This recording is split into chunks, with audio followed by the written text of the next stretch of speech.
கர்த்தருக்குள் பிரியமானவர்களே, நவம்பர் 30 இன்றைய பனித்துளிகளின் தலைப்பானது நிச்சயமாகவே பலன் உண்டு. வசனம் 2 தெசலோனிக்கேயர் 3 அதிகாரம் 13 வசனம். சகோதரரே, நீங்கள் நன்மை செய்வதிலே சோர்ந்து போகாமல் இருங்கள். வேகமாக ஆற்று வெள்ளம் ஓடி வருகின்றது.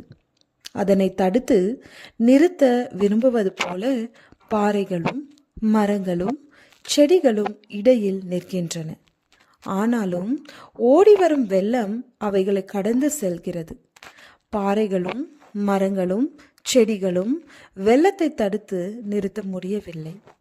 ஆனாலும் பாறைகளாலும் மரங்களாலும் எதுவும் நடைபெறவில்லை என்றும் கூறிவிட முடியாது. ஓடிவரும் வெள்ளம் தடுத்து நிறுத்தப்படாவிட்டாலும் கூட அவைகளின் வேகம் கட்டுப்படுத்தப்படுகிறது. நம்முடைய நல்ல கருத்துகள், சிந்தனைகள், முயற்சிகள் இந்த சமுதாயத்தை முழுமையாக மாற்றிவிட முடியாதுதான். ஆனாலும் அவைகளால் ஏற்படும் சில அசைவுகள் சில மாறுதல்களை உருவாக்கவே செய்கிறது. சிலருடைய வாழ்க்கையில் எவ்வளவுதான் போதித்தாலும் ஒரு முழுமையான மாற்றத்தை காண முடியவில்லை என்பது உண்மைதான். ஆனாலும் அந்த போதனைகள் ஏதாவது ஒரு வழியில் அவர்களது தவறான போக்குகளை ஓரளவு கட்டுப்படுத்துகிறது என்பதை மறக்கக்கூடாது. பொய் சொல்லாதே, பொய் சொல்லாதே என்றாலும் பிள்ளைகள் பொய் சொல்லத்தான் செய்கிறார்கள். தேவையில்லாமல் ஊர் சுற்றாதே என்று தினமும் சொன்னாலும் அவர்கள் ஊர் சுற்றவே செய்கின்றார்கள்.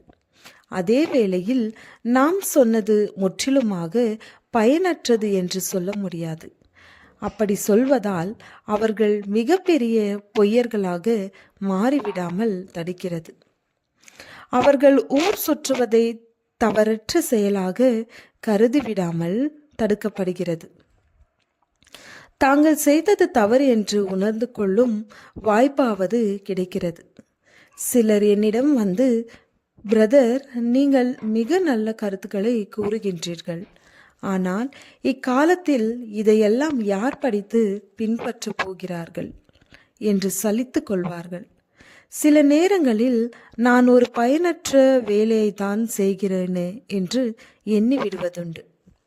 ஆயினும் இந்த கருத்துக்கள் சிலருடைய வாழ்க்கையில் எந்த மாற்றத்தையும் ஏற்படுத்தாவிடினும் இவைகளினால் மாற்றம் அடைகின்றவர்களும் மாற்றத்தின் தேவையை உணர்கிறவர்களும் பலருண்டு.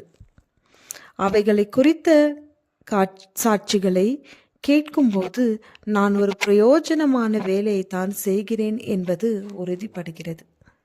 ஜெபம். பிதாவே, நாங்கள் எந்த சூழ்நிலைகளிலும் நன்மை செய்ய சோர்ந்து போகாமல் இருக்க கிருபை அருளும். ஆமேன்.